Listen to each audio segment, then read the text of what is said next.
Amigo mío, detente un instante y escucha el eco de un nombre que resuena hoy en cada rincón del planeta. Irán. Lo oímos en las noticias cargado de tensión, de conflictos latentes, de alianzas secretas y de un pulso geopolítico que mantiene al mundo en vilo. Nos preguntamos, con una mezcla de fascinación y temor, cuál será su próximo movimiento. ¿Qué rol jugará en el frágil equilibrio de nuestra era? Sentimos la urgencia de la hora, la inmediatez de la crisis, sin darnos cuenta de que la pregunta fundamental sobre su destino no se encuentra en los titulares de hoy. El verdadero destino de Irán, su propósito final en el gran teatro de la historia, no fue escrito por políticos ni generales en el siglo XX. Fue grabado hace miles de años, con una tinta indeleble, en las páginas sagradas de la Biblia. Sí, esta nación tiene un rol profético, uno tan complejo y lleno de matices que nos obliga a formular la pregunta que guiará nuestro viaje hoy. ¿Está Irán destinado a ser, en última instancia, un aliado o un enemigo del pueblo de Dios? La respuesta, como veremos, es mucho más sorprendente de lo que imaginamos. Para comenzar a desvelar este misterio, nuestro viaje nos lleva a los albores del tiempo, a un mundo que emergía de las aguas del juicio del diluvio. Es allí, en el capítulo 10 del Génesis, donde Dios nos entrega el primer mapa espiritual de las naciones, trazando los linajes que poblarían la tierra a través de los hijos de Noé. En este mapa ancestral, dos nombres casi olvidados surgen como las semillas de un futuro imperio, dos raíces plantadas en la misma tierra que un día sería conocida como Persia. El primer nombre es Madai, hijo de Jafet, quien se convirtió en el padre de los medos. Imagina a este pueblo, forjado en la dureza y la soledad de las imponentes montañas del norte, de lo que hoy es Irán. Eran guerreros de carácter tribal, independientes, fieros, un pueblo que no se inclinaba fácilmente ante nadie. Eran el corazón rústico y resistente de aquella tierra, preparados en silencio para un propósito que aún no conocían. Representaban la fuerza indomable de Persia. El segundo nombre es Elam, hijo de Sem. Sus descendientes se asentaron en un escenario completamente distinto, las fértiles y abundantes tierras del suroeste, cerca de las cálidas aguas del Golfo Pérsico. Este era un pueblo de llanuras, de comercio, de una civilización que crecería hasta convertirse en una potencia regional. Dos pueblos, dos linajes, dos geografías distintas, pero compartiendo un mismo territorio y un destino entrelazado por la mano invisible de la providencia. Y la Biblia no tarda en mostrarnos el primer rostro de esta nación emergente. En Génesis 14, la vemos aparecer en la primera gran guerra internacional registrada, y lo hace con una cara hostil. El rey de Elam, Kedorlaomer, lidera una poderosa coalición del este para invadir Canaán, sembrando el saqueo y la esclavitud a su paso. En su avance, capturan a Lot, el sobrino de Abraham, el amigo de Dios. Aquí, la primera impresión es clara. Persia, en sus raíces, se manifiesta como una fuerza enemiga. Pero en este mismo relato encontramos una ley divina que resonará a través de los siglos. Abraham, el hombre de fe, no reúne un gran ejército. Con apenas 318 siervos, pero investido con el favor del Altísimo, enfrenta a esta poderosa coalición y la derrota de manera milagrosa. Libera a los cautivos, humilla a los invasores y establece un principio eterno. Ningún poder terrenal, por grande que sea, puede prevalecer contra aquellos a quienes Dios ampara. Aquel primer encuentro, aquella manifestación como adversario, no selló el destino de Persia. Fue en realidad el primer acto de un drama divino mucho más largo y complejo. Dios permitió este conflicto para enseñarnos una lección, pero en su soberanía ya tenía un plan asombroso para esta nación. Un plan que la llevaría de ser una amenaza incipiente a convertirse en una herramienta de liberación de una manera que nadie podría haber previsto. La pregunta sobre si sería aliada o enemiga no tendría una respuesta sencilla, porque en el insondable plan de Dios, Persia estaba destinada a ser ambas cosas. Siglos después de aquel primer conflicto en Canaán, cuando el pueblo de Israel vivía su capítulo más oscuro, llorando su exilio junto a los ríos de Babilonia, Dios estaba a punto de revelar el segundo rostro de Persia, el rostro del aliado. En medio de la desesperanza de su pueblo, Dios levantó a sus profetas para anunciar un futuro que parecía imposible. A través de la boca de Isaías, el Señor declaró una profecía que desafiaba toda lógica política y militar de la época. Dios anunció que usaría a los pueblos de Elam y Media, los ancestros directos del Irán moderno, como su instrumento de juicio. Esta nación pagana, que una vez fue enemiga, sería la vara escogida por él para castigar la arrogancia del imperio babilónico. La misma superpotencia que había arrasado Jerusalén y reducido a cenizas el templo sagrado. La justicia divina vendría de la mano de un pueblo que no conocía el nombre del Dios de Israel, demostrando que el Señor es soberano sobre todas las naciones. Lo más impactante de esta revelación, lo que debió dejar perplejos a quienes la escucharon, es que Isaías pronunció esta profecía más de 150 años antes de que ocurriera. Pero la audacia de la profecía no terminó ahí. Fue un paso más allá, revelando un plan no solo de juicio, sino de una asombrosa redención. Isaías declaró que Dios elegiría a un futuro rey de Persia, un pagano aún no nacido, y lo designaría como su ungido para una misión sagrada. Este rey tendría el encargo divino de liberar al pueblo de Israel de su cautiverio y ordenar la reconstrucción del templo de Dios en Jerusalén. Y en una demostración de presciencia que sella el origen divino de estas palabras, Dios lo llamó por su nombre, Ciro. Pensemos en esto por un momento. Un título tan sagrado como ungido, reservado para los reyes y sacerdotes de Israel, le fue otorgado a un monarca extranjero que nacería un siglo y medio después. La historia, como siempre lo hace, se inclinó para obedecer la palabra profética.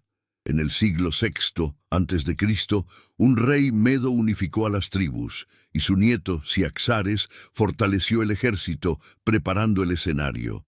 Finalmente, Ciro el Grande se levantó, conquistó Media y unió los dos reinos, creando el poderoso imperio medo-persa. El día señalado por Dios llegó. Mientras Babilonia celebraba un banquete blasfemo, usando los vasos sagrados del templo, la sentencia fue escrita en la pared. Tu reino ha sido entregado a los medos y a los persas. Esa misma noche, cumpliendo la profecía con una precisión cinematográfica, los ejércitos de Ciro entraron en la inexpugnable ciudad sin derramar sangre, tras haber desviado el río Éufrates. Babilonia, la cabeza de oro, cayó. Pero la mayor maravilla no fue la conquista militar, sino lo que vino después. Ciro hizo algo impensable. Decretó la libertad de los exiliados judíos y ordenó que regresaran a Jerusalén para reconstruir su templo. El decreto de Ciro fue un acto sin precedentes en la historia antigua. No solo permitió el regreso del pueblo de Dios, sino que financió la obra con el tesoro imperial y puso al frente a líderes judíos como Zorobabel y Josué para supervisar la restauración. Por primera vez en la historia, un imperio mundial no estaba oprimiendo o destruyendo a Israel, sino que activamente lo restauraba y lo protegía. El rostro de Persia, como aliado, brilló con una luz innegable. En este extraordinario capítulo de la historia de la salvación, la pregunta ¿aliado o enemigo? Fue respondida de la manera más contundente posible. Persia, la nación pagana, Actuó como el brazo ejecutor de la misericordia y la fidelidad de Dios para con su pueblo. Se convirtió en el benefactor, el protector y el libertador, demostrando al mundo que Dios puede levantar al líder más inesperado, de la nación más insospechada, para cumplir sus promesas eternas. El sorprendente papel de Persia como aliada y protectora del pueblo de Dios no se limitó al gran acto geopolítico de Ciro. Décadas más tarde, cuando el imperio persa había alcanzado la cima de su poder y se extendía desde la India hasta Etiopía, Dios obraría un milagro aún más íntimo y personal, demostrando que podía transformar el corazón del imperio en un refugio seguro para los suyos. El escenario de este drama divino fue la majestuosa ciudad de Susa, la capital imperial. La historia, narrada en el libro de Esther, comienza con la deposición de la reina Vasti, tras negarse a ser exhibida en un banquete por el rey Asuero, también conocido como Jerjes. Esto desencadenó una búsqueda por todo el vasto imperio para encontrar una nueva reina. Entre las innumerables jóvenes llevadas al palacio se encontraba una muchacha huérfana y judía llamada Hadassah, quien adoptó el nombre persa de Esther. Sin que nadie en la corte supiera de su linaje, fue ella la elegida por el rey. En su soberanía perfecta, Dios había colocado a su agente en el lugar más estratégico posible, el trono, al lado del hombre más poderoso de la tierra. Y la necesidad de su presencia no tardó en manifestarse. Un hombre llamado Amán, descendiente de los amalecitas, enemigos ancestrales de Israel, fue ascendido a segundo al mando del reino. Lleno de orgullo y odio, cuando Mardoqueo, el primo de Esther, se negó a inclinarse ante él. Amán no planeó una simple venganza, sino un genocidio. Con engaños y astucia, Amán convenció al rey de que los judíos eran una amenaza y consiguió un decreto, sellado con el anillo real, para que en un día determinado todos los judíos del imperio, hombres, mujeres y niños, fueran exterminados. Una sombra de muerte se cernió sobre el pueblo de Dios. Parecía que no había escapatoria, pero no contaban con que Dios tenía una reina judía dentro del palacio, preparada para una hora como esa. Al enterarse del decreto, Mardoqueo envió un mensaje desesperado a Esther, instándola a interceder. Ella dudó, pues presentarse ante el rey sin ser llamada era un delito castigado con la muerte. Fue un momento de prueba terrible, donde el miedo luchaba contra la fe. Pero la fe prevaleció. Esther tomó su decisión y pronunció las palabras inmortales que han inspirado a generaciones: «Y si perezco, que perezca». Su vida estaba en manos de Dios. Valientemente entró en la presencia del rey, y para su alivio el cetro de oro, símbolo de la gracia del monarca, le fue extendido. Pero no actuó con prisa. Con una sabiduría que solo Dios puede dar, organizó 2 banquetes a los que invitó únicamente al rey y a su enemigo, Amán. Fue en la intimidad del segundo banquete donde finalmente reveló la verdad. Hemos sido vendidos, yo y mi pueblo, para ser destruidos, para ser muertos y exterminados. La furia del rey se encendió. ¿Quién es y dónde está el que ha ensoberbecido su corazón para hacer tal cosa?, preguntó. Y Esther, señalando a su adversario, declaró: el enemigo y adversario es este malvado Amán. El giro del destino fue inmediato y total. Esa misma noche, Amán fue colgado en la horca que él mismo había preparado para Mardoqueo. El enemigo fue juzgado con su propia trampa. Sin embargo, el edicto de muerte contra los judíos seguía vigente. Así que Esther, una vez más, arriesgó su vida y, junto a Mardoqueo, convenció al rey para que emitiera un nuevo decreto. Este no anulaba el primero, pero otorgaba a los judíos el derecho a reunirse, a armarse y a defender sus vidas de cualquiera que intentara atacarlos. El día que estaba destinado a ser una masacre se transformó en una gran victoria para el pueblo de Dios. Una vez más, la pregunta, ¿aliado o enemigo?, fue respondida de la manera más milagrosa. Persia se convirtió en un refugio. Hemos visto el rostro luminoso de Persia como aliada, como instrumento de liberación y como refugio. Sin embargo, para tener una visión completa y honesta, debemos ahora girar la moneda y observar la sombra que los profetas también vieron. Porque la Biblia no oculta que este mismo imperio, en su naturaleza terrenal, también manifestó el rostro de una bestia imperialista, una potencia devoradora y agresiva, muy lejos de la imagen de un protector benévolo. El profeta Daniel, quien sirvió tanto a babilonios como a persas, recibió de Dios visiones que desbordaban el tiempo y el espacio, revelando la verdadera naturaleza espiritual de los imperios mundiales. En una de estas visiones nocturnas, vio emerger de las turbulentas aguas del mar de las naciones a 4 bestias aterradoras. La segunda de estas bestias, que representaba al imperio que sucedería a Babilonia, era un oso gigantesco. Este oso simbólico tenía características muy específicas que revelaban la naturaleza del imperio medo-persa. Estaba alzado de un costado más que del otro, lo que indicaba proféticamente que, aunque era una coalición, la parte persa se volvería mucho más fuerte y dominante que la parte meda. Y lo más inquietante, tenía 3 costillas entre sus dientes, y una voz celestial le dio una orden terrible: «Levántate y devora mucha carne». Estas 3 costillas no eran un detalle menor.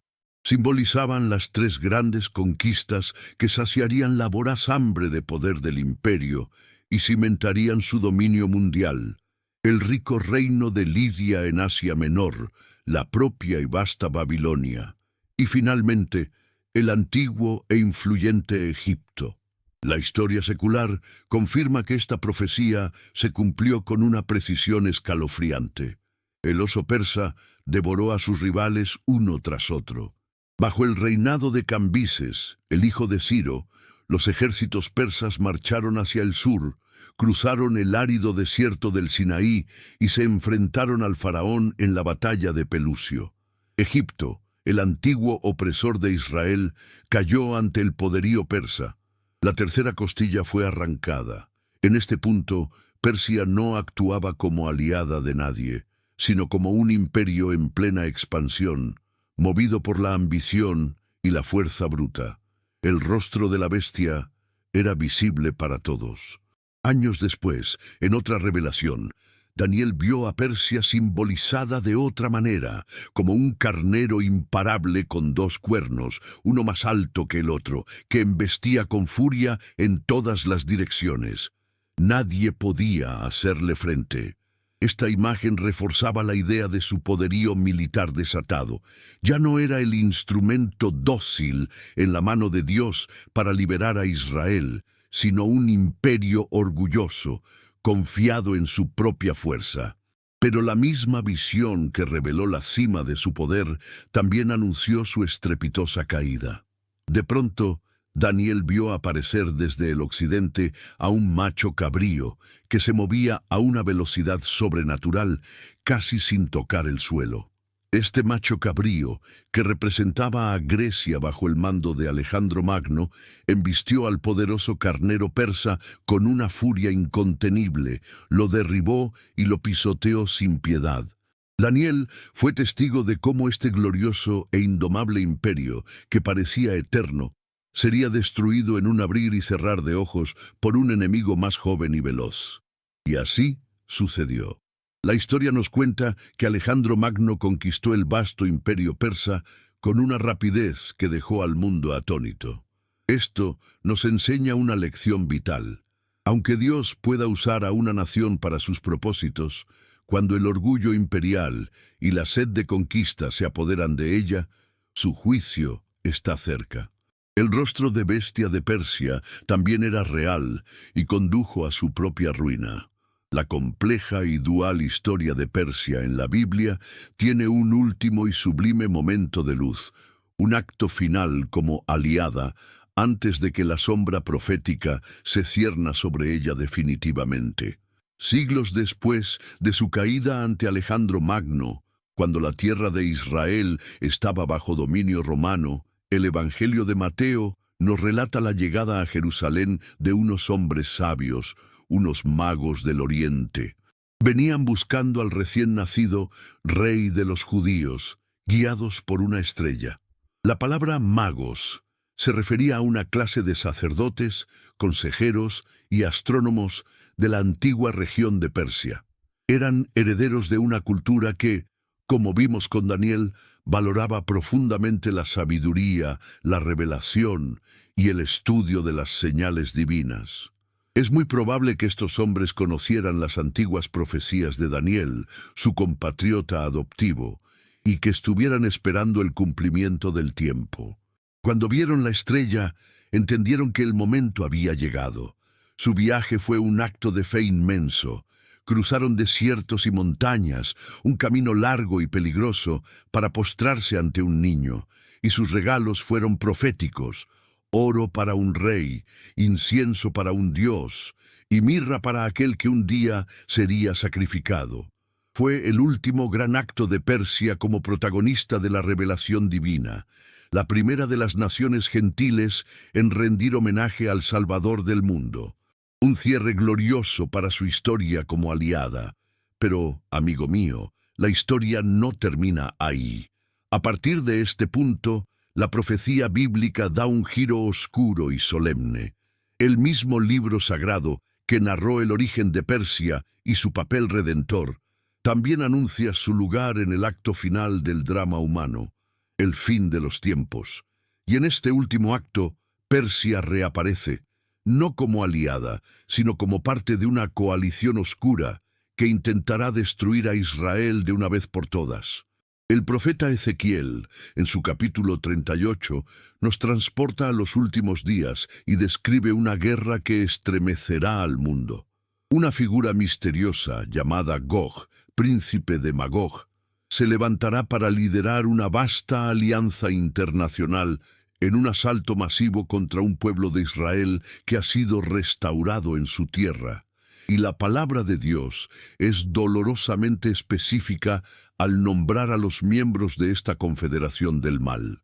Para nuestro asombro, entre los primeros nombres mencionados en la lista de Ezequiel está Persia. El texto dice explícitamente: Persia, Cus y Fut estarán con ellos. La misma nación que Dios usó para reconstruir el templo, ahora se unirá a los enemigos de Israel en un intento por aniquilarlo.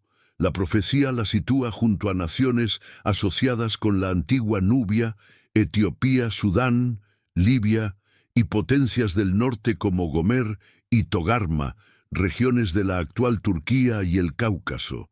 Esta es la traición final, el rostro definitivo de Persia como enemiga en el escenario profético. La nación que fue protectora se convierte en agresora. El que fue libertador se une a una horda que subirá como tormenta para cubrir la tierra de Israel. La pregunta que ha recorrido toda su historia, aliado o enemigo, parece encontrar aquí su respuesta más sombría y trágica. En el final de los tiempos, según la profecía, Persia elegirá el camino de la rebelión contra los propósitos de Dios. Este es uno de los arcos narrativos más complejos y aleccionadores de la Biblia. Nos enseña que la gracia y el favor del pasado no son una garantía para el futuro. Las naciones, al igual que los individuos, son responsables de sus propias elecciones. Y la elección de Persia de unirse a esta coalición la pondrá en un curso de colisión directa no solo con la nación de Israel, sino con el Dios de Israel mismo. La invasión masiva liderada por Gog, y de la cual Persia forma parte integral, está condenada a un fracaso absoluto y espectacular. La profecía de Ezequiel no describe una batalla reñida entre ejércitos humanos. Lo que describe es una intervención divina, directa y aplastante. Dios mismo atraerá a esta horda a los montes de Israel con un propósito: juzgar su soberbia y manifestar su santidad ante todas las naciones. El juicio será aterrador. La palabra habla de fuego y azufre lloviendo del cielo, de un gran terremoto que sacudirá la tierra, de pestilencia y de una confusión tal que los soldados de la coalición se atacarán unos a otros. Será una derrota tan completa y tan evidentemente sobrenatural que no dejará lugar a dudas. Las fuerzas de Gog serán aniquiladas, y los campos de Israel quedarán cubiertos con los restos de este ejército arrogante. Las armas de esta coalición serán tantas que servirán como combustible para el pueblo de Israel durante 7 años. El objetivo de Dios con este juicio es claro y lo declara Él mismo. Y seré engrandecido y santificado, y seré conocido ante los ojos de muchas naciones, y sabrán que yo soy Jehová. Persia, al haber elegido el camino del enemigo, recibirá el castigo correspondiente a su rebelión. Su poder militar será quebrado para siempre. Y aquí, amigo mío, cuando la historia parece haber llegado a su fin, con Persia sellando su destino como enemiga y siendo aplastada por el juicio divino, la Biblia nos regala un giro inesperado. En la infinita misericordia de Dios, siempre hay una puerta entreabierta para la redención. Otro profeta, Jeremías, ya había hablado sobre el destino de Elam, el ancestro directo de Persia, y su mensaje, pronunciado siglos antes, fue asombrosamente doble. Primero, Jeremías anunció el juicio, de forma muy específica. He aquí que yo quiebro el arco de Elam, parte principal de su fortaleza, dijo el Señor. Esto se alinea perfectamente con la derrota militar descrita en Ezequiel. Dios mismo se encargaría de romper el poderío de Persia. Pero inmediatamente después de anunciar el juicio, el profeta añade estas palabras desconcertantes y llenas de esperanza de parte de Dios. Pero acontecerá en los postreros días, dice el Señor, que haré volver a los cautivos de Elam. ¿Nos damos cuenta de la profundidad de esta promesa? Significa que, aunque el régimen, la ideología y el ejército que se levanten contra Israel serán destruidos, la historia del pueblo persa no termina necesariamente en cenizas. Dios, en su presciencia, distingue entre la confederación maligna y la posibilidad de un remanente restaurado.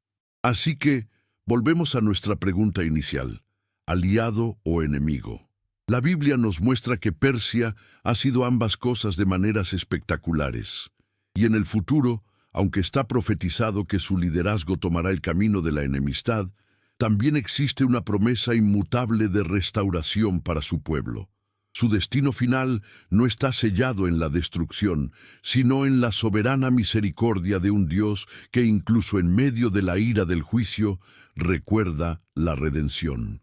El Irán desafiante que vemos hoy en las noticias, rodeado de alianzas oscuras, podría ser la nación que se encamina a cumplir la terrible profecía de Ezequiel. Pero la profecía no es solo una advertencia, es también una invitación a la esperanza.